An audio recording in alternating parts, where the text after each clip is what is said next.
Magandang umaga, hapon o gabi sa inyong lahat. Ako si Rohan Matthew C. Franco, 9 Hemingway sa Parañaque Science High School at ngayon ipepresenta ko ang No Limit Tangere, Kabanata 37, ang Kapitan General. Una, pumunta tayo sa talasalitaan na pinakita sa Kabanata 37 ng No Limit Tangere. Unahin muna natin ang ekskomunikado. Ito ang taong tiniwalag sa simbahan kaya't hindi dapat pakitunguhan ng sinumang Katoliko. Nanghihinawa, nawawala ng interes o gana sa isang bagay na dati kinagigiliwan. Pagbubunsod, nangangahulugang pagsusulong o pagbibigay daan sa isang kilos o hakbang.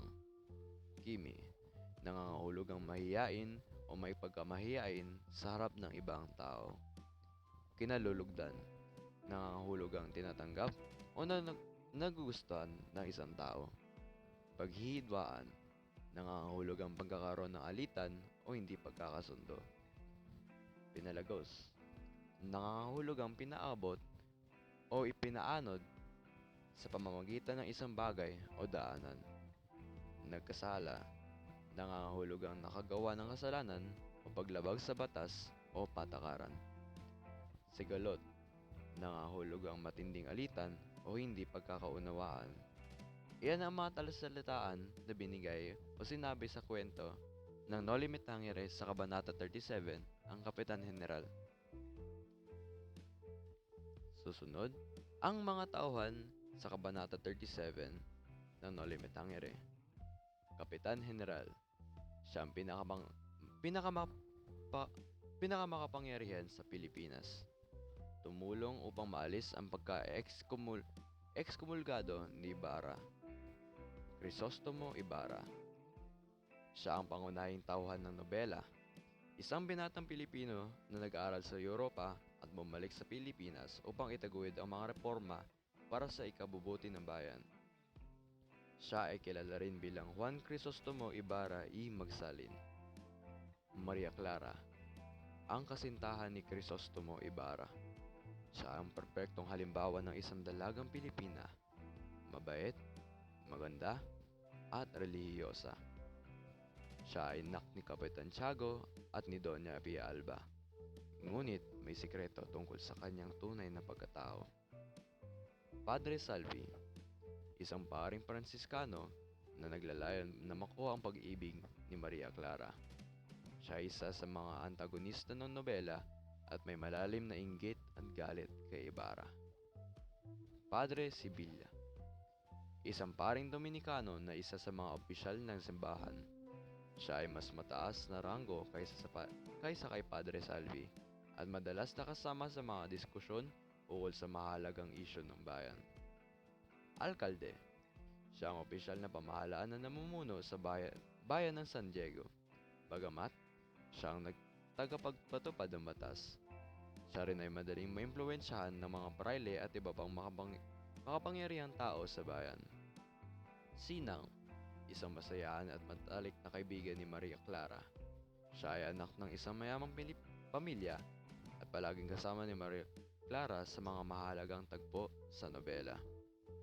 Yan po ang mga tauhan sa Kabanata 37 ng No Limit Tangere. Ngayon, pumunta naman tayo sa nilalaman ng Kabanata 37. Babasahin ko ngayon ang buod nito. Ipinahanap agad ng Kapitan General si Ibarra pagkarating niya. Kinausap niya ang binata na kagalitan ni Padre Damaso nang ito ay lumabas sa kalagitnaan ng sermon. Akala ng binata ay sasamain niya siya sa Kapitan General. Ngunit matapos niya itong kausapin, ay nakangiti itong lumabas na silid.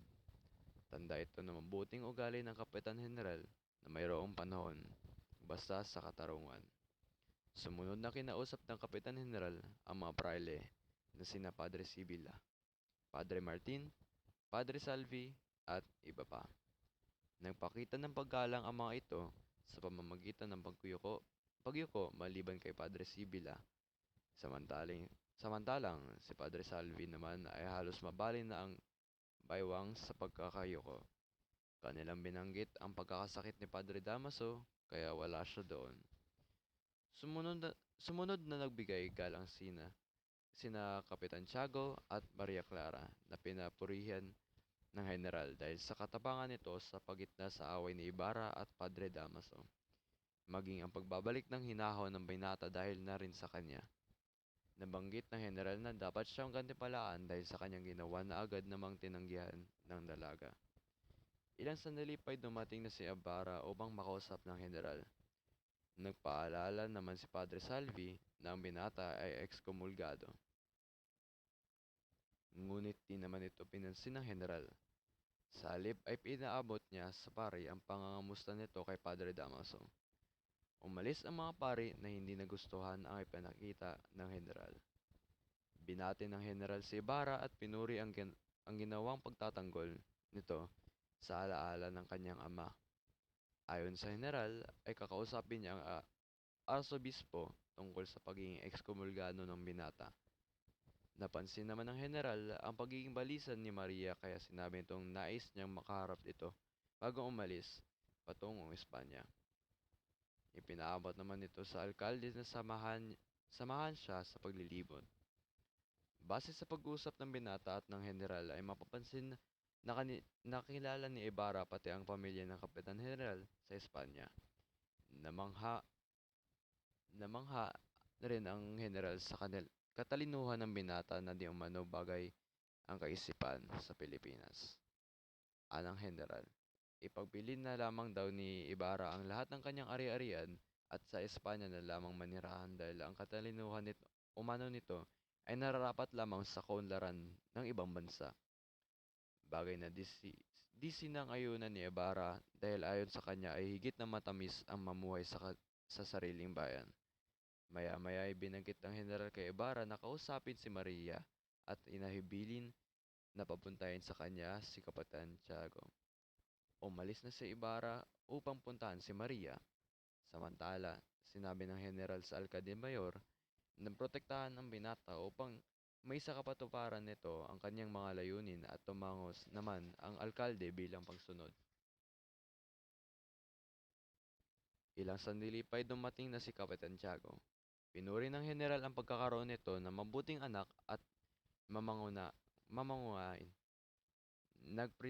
Nagpresenta rin ang general na maging ninong sa kasal ng dalawa. Kaagad namang hinanap ni Ibarra si Maria at nagtungo sa silid ng dalaga. Kumatok siya sa pintuan ng silid, ngunit ang sumagot sa kanya ay si Sinang at sinabing isulat na lamang niya ang gusto niyang sabihin kay Maria Clara sapagkat papunta na sila sa dulaan.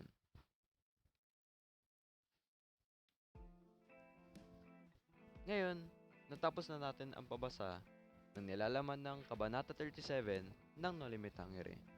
Ngayon, dumako na naman tayo sa pag-uugnay. Sa Kabanata 37 ng No Limit Hangere ni Jose Rizal, pinamagat ang Kapitan General. Inilalarawan ang kapangyarihan at impluwensya ng pinakamataas na opisyal ng Espanya sa Pilipinas. Ipinapakita rito ang malawak na kapangyarihan ng Kapitan General at kung paano niya ito ginagamit para sa sariling interes na naging dahilan ng katiwalian at pang-aabuso. Ang pakikipag-ugnayan ng Kapitan General sa iba pang tauhan tulad ni Padre Sibilla ay napapakita ng mga personal na agenda at interes na nagtutulak sa kanilang mga desisyon. Ang kabanatang ito ay isang direktang kritisismo ni Rizal sa kolonyal na pamahalaan. Ipinapakita ang kawalan ng katarungan at hindi pagkakapantay-pantay sa lipunan. Ang paglalarawan ng mga eksena ay nagpapalalim sa pag-unawan sa mga istruktura ng kapangyarihan sa ilalim ng kolonyal na pamahalaan na tumutulong sa pagmulat ng damdaming makabayan at hangarin para sa kalayaan at katarungan. Yun lamang po para sa aking presentasyon sa No Limit Hangere, Kabanata 37, ang Kapitan General. Maraming salamat po sa pakikinig. Sa muli. Bye-bye!